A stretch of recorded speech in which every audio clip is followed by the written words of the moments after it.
Hello, today is December 23rd, and we are reading our gospel for this week for the first Sunday of Christmas, which our Sunday is the day after Christmas. So our gospel is from Luke chapter 2, verses 41 through 52. Now, every year, Jesus' parents went to Jerusalem for the festival of the Passover. And when he was 12 years old, they went up as usual for the festival. When the festival was ended and they started to return, the boy Jesus stayed behind in Jerusalem, but his parents did not know it. Assuming that he was in the group of travelers, they went a day's journey. Then they started to look for him among their relatives and friends. When they did not find him, they returned to Jerusalem to search for him. After 3 days, they found him in the temple, sitting among the teachers, listening to them and asking them questions. And all who heard him were amazed at his understanding and his answers. When his parents saw him, they were astonished, and his mother said to him, "Child, why have you treated us like this? Look, your father and I have been searching for you in great anxiety."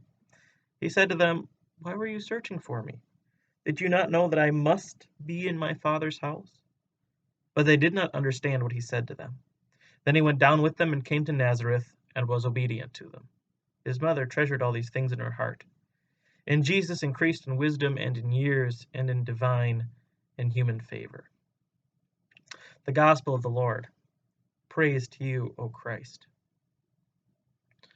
So our gospel for this coming Sunday, this Sunday after Christmas, is a gospel that is centered not on Jesus as a baby, as we are used to thinking of him at Christmas, or Jesus the man, as we encounter him through the rest of the year. Instead, this is Jesus in the in-between. This is Jesus as a boy, Jesus before his ministry starts. And so in some ways, this is a very undefined Jesus. And it is the only picture we get in the canonical Gospels, the main four Gospels, Matthew, Mark, Luke, John.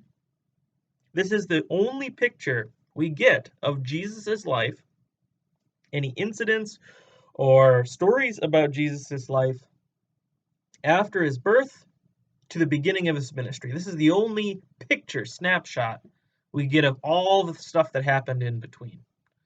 And I guess that is because the Gospels are concerned about what is significant. This is not a perfect biography. That's not what the Gospels are. The Gospels are not historical biography in the way we think of them. And so when we get this fill-in, this detail about Jesus as a boy, this is not simply historical curiosity. It's meant to tell us something.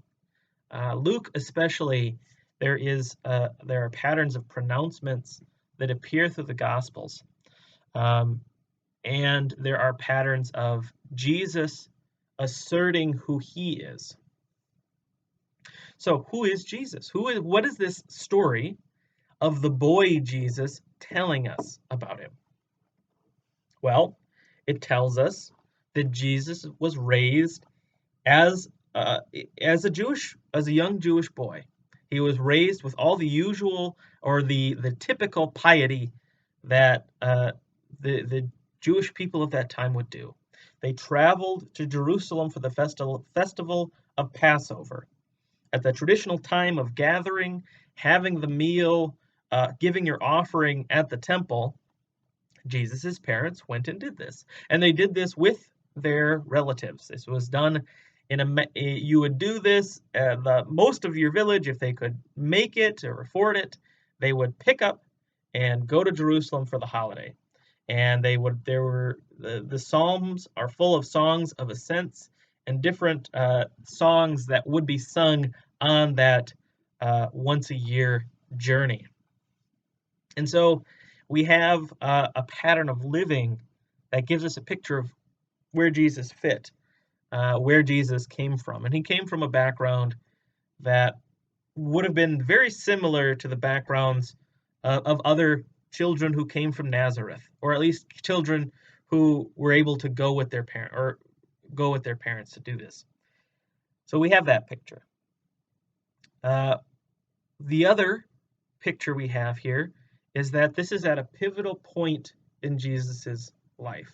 Jesus, the story tells us, is 12, not 10, not 11, but 12.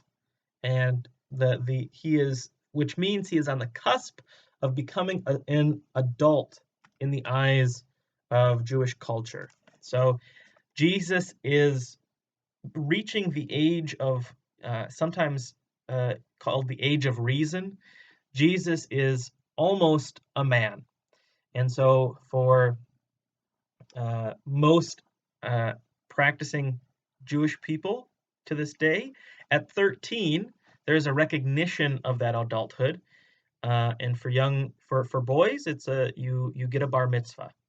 And at a bar mitzvah, it's a party, it's a celebration of the young person reaching maturity, or a stage of maturity. And it is also a serious affirmation of one's religious identity, that there is a coming to understanding of who you are as a man in the community, as an observant Jew. And so for Jesus, this is exactly where our attention should be brought. What is Jesus's relationship to his own coming maturity? What is his own understanding of himself? And so it's an interesting, maybe revealing picture of a boy that is growing into who he is. This is a Christological, a Christ-centered story, because we talk about the incarnation. As Christians, we want to assert that Jesus is fully God and fully human. And that's a mystery. It's a deep, deep mystery of the faith.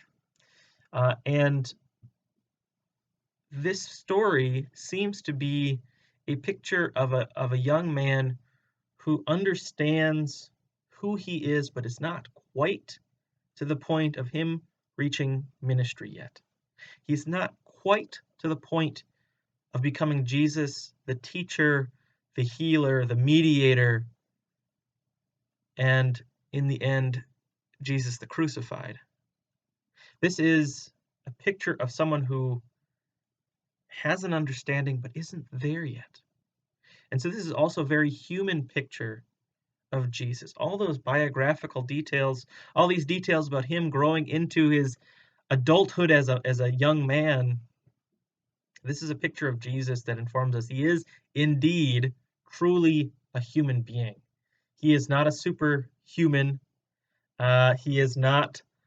He did not, emerge from the womb as a fully grown man. No, he grew into who he became. And in all of this, there is a divine must. When his mother grabs him and probably shakes him and says, "Why did you put us through this? We've been looking for you." He says, "What were you searching for? Did you not know I must be in my Father's house?" The Greek is dei. It is necessary that I must be here. So at the same time that he is growing into understanding, there is already an established understanding that these things must happen. The divine must informs Jesus' life, informs his ministry. I must go and preach to the people. I must heal the Gentiles. I must go to Jerusalem. I must face the cross. And here already you get a picture of Jesus the Christ, who knows what must be done, who knows who he is. This is a wonderfully, there's a wonderful dynamic between the human and the divine here. And as we go through this year, through the Gospel of Luke, we will find Jesus following that divine must, even as he reaches adulthood. Okay, a Merry Christmas to you. If I don't see you before then, I hope you have a very safe and happy holiday. Okay, bye-bye.